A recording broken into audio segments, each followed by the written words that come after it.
تو حضرت معاذ بن جبل رضی اللہ تعالیٰ عنہ کہتے ہیں کہ صبح کے خوبصورت لمحے اور حضور کی قربت اور سفر کی گھڑیاں اور چل بھی رہا تھا میں آقا کریم علیہ السلام کے ساتھ ساتھ، تو موقع غنیمت جانا تو میں نے کہا کہ اے اللہ کے پیارے رسول صلی اللہ علیہ وآلہ وسلم، مجھے آپ کی قربت میسر آئی ہے تو اس موقع سے میں فائدہ حاصل کرتے ہوئے آپ سے سوال پوچھنا چاہتا ہوں، اور وہ یہ کہ مجھے کسی ایسے عمل کے بارے بتا دیجئے جو عمل مجھے جنت میں داخل کر دے اور جہنم سے دور کر دے۔ تو حضور علیہ السلام نے اس سوال پر ان کی تحسین فرمائی، فرمایا تو نے بہت بڑا سوال کیا ہے، اس کا جو جواب ہے کہ جنت نصیب ہو اور مجھے جہنم سے نجات ملے تو یہ اتنا آسان کام نہیں ہے، یہ بڑا مشکل کام ہے، لیکن جس پر اللہ آسان کر دے اس کے لیے مشکل نہیں ہے۔ یعنی جنت آسانی سے نہیں ملتی، جہنم سے بچنا بھی اتنا آسان نہیں ہے، بہت سارے گناہوں سے بچنا پڑتا ہے، لیکن اللہ جس کے لیے آسان کر دے اس کو نیکی کی توفیق دے دیتا ہے اور برائی سے اس کو بچا لیتا ہے۔ اگر تو چاہے کہ جنت میں جائے اور جہنم سے نجات ملے تو تمہیں اللہ پر ایمان بھی لانا پڑے گا، اور ایسا ایمان جس میں شرک کی آمیزش تک نہ ہو، اسی کی عبادت تیری زندگی کا مقصود ہو، اور نماز بھی ادا کرنا ہوگی، زکوٰۃ بھی دینا ہوگی، روزے بھی رکھنے پڑیں گے، اور تجھے حج بھی کرنا پڑے گا۔ جنت میں داخلے کے لیے یہ شرائط ہیں کہ تم یہ کام کرو گے۔ پھر ارشاد فرمایا میں تمہیں بھلائی کے دروازے ہی نہ بتا دوں؟ ارشاد فرمایا الصوم جنہ، روزہ ڈھال ہے۔ ڈھال آپ سمجھتے ہیں، اگر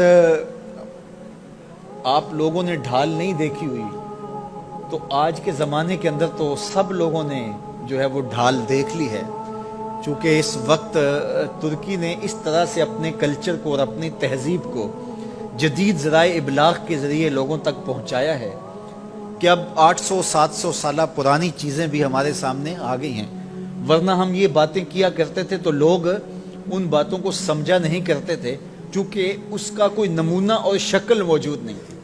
جب دشمن تیر پھینکے تو تیر سے بچنے کے لیے وہ لوہے کا پتلا جو آگے کر دیا جاتا ہے، جو تیر کو اپنے اوپر روک لیتا ہے، اس کو عربی میں جنہ اور اردو میں ڈھال کہا جاتا ہے۔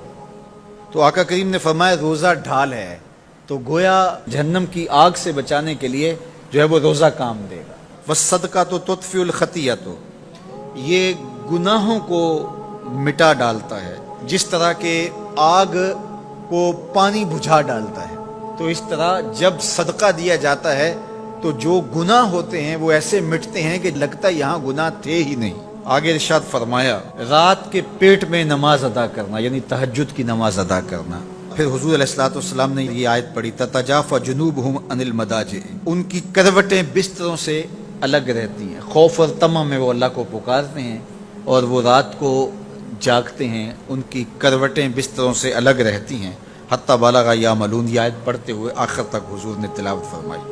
تو فرمایا جس طرح صدقہ آگ کو بجھا دیتا ہے، اس طرح پچھلے پہر کی نماز، تہجد کے سجدے بھی اللہ جل شانہ کے غصے کو ختم کر دیتے ہیں اور جہنم کی آگ کو مٹا ڈالتے ہیں۔ پھر حضور نے ارشاد فرمایا کہ میں تمام امور کی جڑ نہ بتا دوں کیا ہے؟ جتنے بھی معاملے ہیں اس کی جڑ ہی نہ بتا دوں؟ میں نے جھولی پھیلا کے کہا حضور کیوں نہیں، خیرات ڈالی ہے۔ تو حضور نے ارشاد فرمایا راس الامر الاسلام، سارے امور کی جڑ اور بنیاد، سر اسلام ہے۔ اگر اسلام ہے تو عمل قابل قبول ہے، اور اگر اسلام ہی نہیں ہے تو پھر جتنے مرضی نیک عمل کرتے رہیں، جتنا مرضی پانی ڈالیں، جتنی مرضی کھاد ڈالیں، تو اگر جڑ ہی نیچے سے کٹی ہوئی ہے تو درخت ہو پائے گا؟ کبھی بھی نہیں ہو پائے گا۔ تو کہا جڑ اسلام ہے، اس لیے عقیدے کی صحت عمل کی قبولیت کی ضمانت ہے۔ تو تمام امور کی جڑ اور بنیاد اور سرا اسلام ہے، اور اس کا ستون نماز ہے۔ اور صحابہ نماز کے جس طرح پابند رخوگر تھے، تو وہ تاریخ کی روایات آپ دیکھ سکتے ہیں، آپ کو ایک صحابی بھی بے نماز نہیں ملے گا۔ وَذِرْوَةُ صَنَامِهِ الْجِهَادِ، اور کوہان کی بلندی، چوٹی اسلام کی، وہ جہاد ہے۔ جہاد سے اسلام کو سربلند کیا جا سکتا ہے۔ اسلام کا چھٹا رکن ہے جہاد، اور ہمیں جہاد کی ترغیب بھی دی گئی اور قیامت تک یہ جہاد جاری بھی رہے گا اور کبھی بھی ختم ہونے کا نہیں ہے۔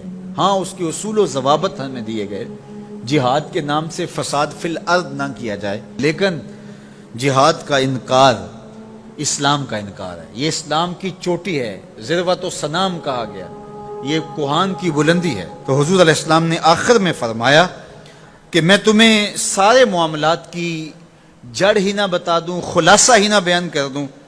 قلت بلا یا نبی اللہ، میں نے کہا اے اللہ کے نبی کیوں نہیں؟ فاخذ بلسانہ، حضور نے اپنی مبارک زبان کو پکڑا، فقال، اور فرمایا، کف علیک ھذا، کہا اس کو روک لے، اس کو کنٹرول کر۔ تو کہتے ہیں میں نے کہا اے اللہ کے پیارے محبوب صلی اللہ علیہ وسلم، جو ہم باتیں کرتے ہیں اس سے بھی مواخذہ ہوگا؟